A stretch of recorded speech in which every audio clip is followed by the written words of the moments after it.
இமாம் அஹ்மத் இப்னு ஹம்பல் ரஹ்மத்துல்லாஹி அலைஹி போன்றவங்க சொன்னாங்க, இல்ல இது தவறில்ல, குர்ஆன் கதீம், அல்லாஹ்வுடைய பேச்சு கதீம், இது பூர்வீகமானது என்று சொல்லக்கூடிய கருத்தை ஆணித்தரமாக முன்வைத்தார்கள்.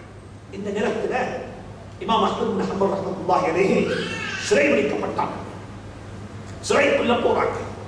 அவங்க சொன்னாங்க ஒரு வார்த்தை, நான் சிறையில வாழுவதும் என் வீட்டுல வாழுவதும் எனக்கு சரிசமம், அது எந்த வித்தியாசமும் இல்லை. நான் ஷஹீதாக்கப்பட்டு விட்டால் அது எனக்கு கிடைச்ச பெரிய ஒரு நிஅமத், நான் ஷஹீதாகிடுவேன். ஆனா எனக்கு ஒரு பயம் இருக்குது, இவர்கள் சாட்டையால இவர்கள் ஒவ்வொரு நாளும் எனக்கு அடித்தால் அந்த அடியை நான் எப்படி பொறுத்துக் கொள்வேன், அந்த அடியை நான் எப்படி சமாளித்துக் கொள்வேன், அந்த அடியை என்னால் எப்படி தாக்க முடியும் என்று சொல்லக்கூடிய பயத்துடன் சிறைச்சாலைக்குள்ள போறாங்க. இமாம் அஹ்மத் இப்னு ஹம்பல் சொல்றாங்க, சிறையுள்ளுக்கு போனதுமே நான் சந்தித்தது முதலாவது யாரும் தெரியுமா? ஒரு மனிதர், எங்களுடைய ஊர்ல இருந்த ஒரு மிகப்பெரிய வழிப்போக்கர், வழிப்பறை கொள்ளைக்காரன் அபூ ஹைஸம் என்று சொல்லக்கூடியவர். இவரை சந்தித்ததுமே அவர் என்ன கேட்டார், இமாம் அவர்களே எங்க வந்திருக்கிறீங்க, என்ன செய்தி? செய்தி எல்லாம் சொன்னாங்க. அப்ப இந்த அபூ ஹைஸம் என்று சொல்லக்கூடியவர் இமாம் அஹ்மத் இப்னு ஹம்பலுக்கு புத்தி சொன்னார். என்ன புத்தி சொன்னார் தெரியுமா? ஆச்சரியமான புத்தி. அவர் சொன்னார், நான் பாத்தில்ல இருக்கிறேன், வழிகேட்டில் இருக்கிறேன், நான் செய்யக்கூடியது மகா பெரிய தவறு, ஆனாலும் என்னுடைய நிலைப்பாட்டில் நான் உறுதியாக இருக்கிறேன், என்னுடைய பாத்தில்ல நான் உறுதியாக இருக்கிறேன். இமாம் அவர்களே, உங்களுடைய கருத்து உண்மையானது, உங்களுடைய கோட்பாடு உண்மையானது, நீங்க எதற்காக வேண்டி வாதிடுறீங்களோ அது உண்மையானது. எனவே நீங்க அசைந்து போக வேண்டாம், உங்களுடைய நிலைப்பாட்டில் நீங்க உறுதியாக இருங்கள். உறுதியாக இருக்கக்கூடிய மக்களுக்கு அல்லாஹ்வுடைய உதவி இருக்கிறது என்று சொல்லி சிறையில் வாழக்கூடிய அந்த அபூ ஹைஸம் சொல்லக்கூடியவர் இமாம் அஹ்மத் இப்னு ஹம்பலுக்கு ஒரு தர்பியா கொடுக்கிறாரே. இமாம் அஹ்மத் இப்னு ஹம்பல் சொல்றாங்க, இந்த வார்த்தைக்கு பிறகு நான் ஒரு ரகாத்து கூட துறையில அவனுக்காக வேண்டி துஆ செய்தேன். ஏன் ஒரு விஷயத்தில் உறுதியாக இருக்கிறது.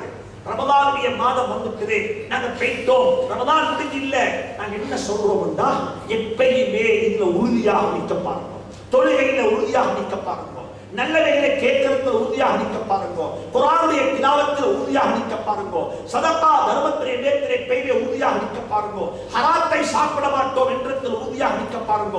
நாங்க எப்பயும் உறுதியாக நிற்போம். ரமதான்ல மட்டுமல்ல வணங்குறது, ரமதான் அது வித்தியாசமான ஒரு மாதம். ரமதானை கொண்டு ஹைர்கள் பிறக்கும், ரமதானை கொண்டு ஹைர்கள் வரும். ஆனா ரமதான் போவதை கொண்டு ஹைர்கள் போகக்கூடாது, ரமதான் போவதை கொண்டு ஹைர்கள் போகக்கூடாது.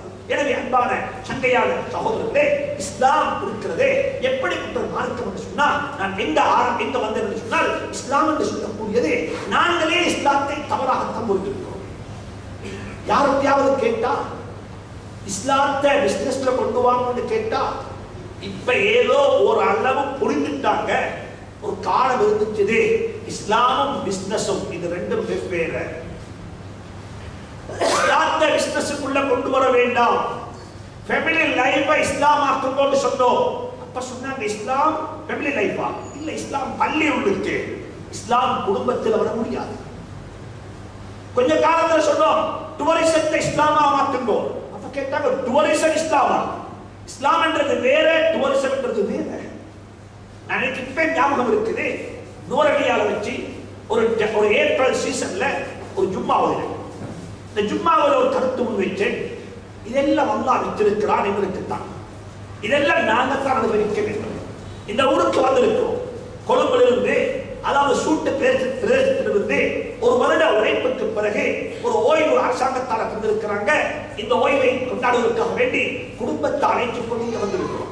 இதுல மார்க்கத்தில் எந்த முறை தடையும் இருக்கு. ஒரு முசாஃபிர், ஒரு பிரயாணி, அவர் மாலைதீவுக்கு போனாலும் சரி, அவர் நூரலியாவுக்கு போனாலும் சரி, அவர் பிரான்சுக்கு போனாலும் சரி, அவருக்கு போக ஏதும், போறத்தில் எந்த தடையும் இல்லை.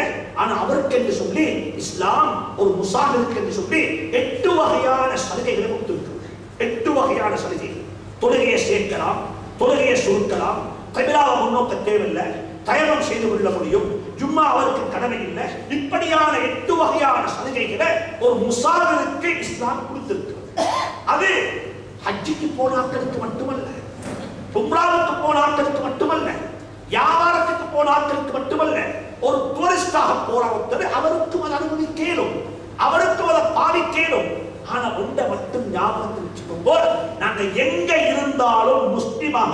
வாழுவோம். நாங்கள் டூரிஸ்டாக வாழ்ந்தாலும் முஸ்லிமாகத்தான் வாழுவோம், ஹாஜியாக வாழ்ந்தாலும் முஸ்லிமாகத்தான் வாழுவோம். புது மாப்பிள்ளையாக இருந்தாலும் முஸ்லிமாகத்தான் இருப்போம், பழைய மாப்பிள்ளையாக இருந்தாலும் முஸ்லிமாகத்தான் இருப்போம். நான் வாப்பவாக முஸ்லிமாகத்தான் வாழுவேன், மகனாக இருந்தாலும் முஸ்லிமாகத்தான் வாழுவேன். இஸ்லாம் என்று சொல்லக்கூடியது மனிதனுடைய வாழ்க்கையை அப்படியே உள்வாங்கிக் கொண்டது. தஹ்னீக்ல இருந்து பிடிச்சு கபருக்கு போகும் வரைக்கும் உள்ள அத்தனை கட்டங்களையும் இஸ்லாம் மிக துல்லியமாக மிக அழகாக சொல்லித் தந்திருக்கிறது. உதாரணமாக வைத்துக் கொள்ளுங்கள். எங்கள் டாக்டர் கேட்கிறாரு, உலகத்துக்கு இஸ்லாம் வந்து எத்தனை வருஷம் அப்பான்னு கேட்டா என்ன பதில் சொல்லுவோம்? உலகத்துக்கு இஸ்லாம் வந்து எத்தனை வருஷம்? ஒரு சகோதரியை கூப்பிட்டு அல்லது ஒரு தாயகத்துல அல்லது ஒரு சகோதரத்துல போயிட்டு இஸ்லாம் எவ்வளவு கால உலகத்துக்கு வந்து கேட்டால் அவர் தலையை சொல்லி போட்டு சொல்லுவாரு, சுமார் 1400 வருஷம் கம்ப்ளீட். இது எங்கிருந்து ஆரம்பமாகுது? ஸல்லல்லாஹு அலைஹி வஸல்லம் உலகத்துக்கு வந்தாங்க 1400 வருடங்களுக்கு முன்னால. இன்றைக்கு ஹிஜ்ரி கலண்டரை பார்த்தால் 1400 வருடம். 1400 வருடங்களுக்கு முன்னால வந்து ஒரு மார்க்கம் இஸ்லாம். ஒரு பௌத்த சகோதரர் கூப்பிட்டு அவற்றை கேட்கிறோம், உங்களோட புத்திசம் இந்த உலகத்துக்கு வந்து எவ்வளவு காலம் என்று கேட்டால் அவர் சொல்றாரு, 2500 வருஷம் நாங்கள் கொண்டாடி விட்டோம். சென்ற விசக் பண்டிகையோடு 2600 வருஷம் கம்ப்ளீட் ஆகி. ஒரு கிறிஸ்தவ சகோதரரை அழைத்து கூப்பிட்டு கேட்கிறோம், உங்களோட மார்க்கத்துக்கு எவ்வளவு காலம் பார்ப்பான்னு கேட்டால் அவர் சொல்லுவார் 2011 வருஷம் பூர்த்தியாக. இப்படியாக சொல்ல போனா ஒரு ஜூயிஸ் அதாவது யூதரை கூப்பிட்டு கேட்டால் அவர் அப்படித்தான் சொல்லுவார். எல்லாரும் சொல்றாங்க 2000, 3000, 4000 பழமை வாய்ந்த மார்க்கம். ஒரு முஸ்லிமை கூப்பிட்டு கேட்டா சொல்றாரு எத்தனை வருஷம்? 1400 வருஷம். அப்படி அர்த்தம் என்ன? நாங்க தான் உலகத்துக்கு கடைசியாக வந்த ஒரு புதிய ஒரு கன்செப்ட் ஆயுது, ஒரு புதிய ஒரு மார்க்கம் ஆயுது. முதலாவது விளங்கிக்கொண்டோ இது ஒரு தவறான கோட்பாடு, இது ஒரு தவறான கருத்து, இது ஒரு தவறான சிந்தனை. எங்களுடைய தலையில இது எங்கள் அறியாமலேயே கரைத்து ஊத்திட்டாங்க. இது ஒரு புதிய மார்க்கம் தானே. கிறிஸ்தவம் வந்துட்டு ஈசா அலைஹிஸ்ஸலாம் ரசூலுல்லாஹ்வுக்கு முந்தி வந்தவங்க, மூசா அலைஹிஸ்ஸலாம் ஜூயிஸ் என்ற உலகத்துக்கு கொண்டு வந்தவங்க, தௌராத்தை கொண்டு வந்தவங்க, அவங்க வந்து ஜீசஸ் ஈசா அலைஹிஸ்ஸலாம் முந்தினவங்க. எனவே அது ஒரு பழைய மார்க்கம். புத்திசம் உதாரணமாக 2600 வருஷம் பழமை வாய்ந்த மார்க்கம்.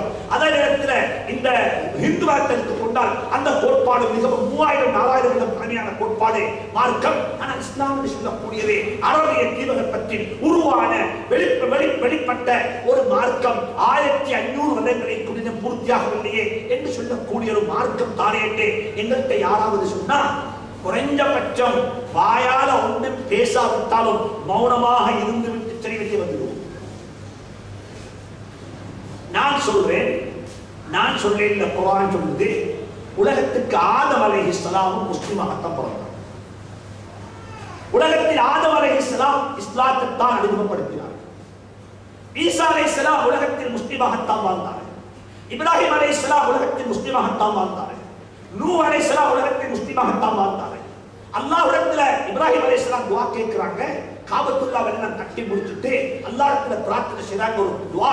வைத் யர்ஃபா இப்ராஹீம் கவாயித மினல் பைத் வ இஸ்மாஈல் ரப்பனா தகப்பல் மின்னா இன்னக அன்தஸ் ஸமீஉல் அலீம் ரப்பனா வஜஅல்னா முஸ்லிமைன் லக் ரப்பனா வஜஅல்னா முஸ்லிமைன் லக்.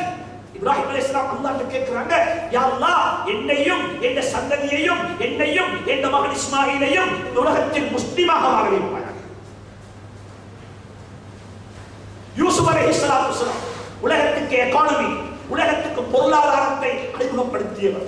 இந்த உலகத்துல மார்க்சிசம், உலகத்துல சோஷலிசம், உலகத்துல ஓபன் எகானமி, பல வகையான எகானமிக் கான்செப்ட் இருக்கிறது. நான் சேலஞ்ச் பண்ணுவேன், எல்லா எகானமிக் கான்செப்டினுடைய சார அம்சத்தையும் யூசுப் அலைஹிஸ்ஸலாம் தான் முன்வைத்தார்கள்.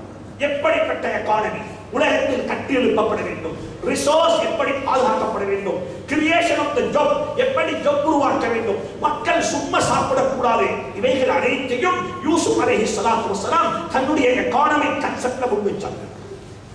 இதெல்லாம் குர்ஆன் இருக்கு, இதெல்லாம் குர்ஆன் இருக்கு.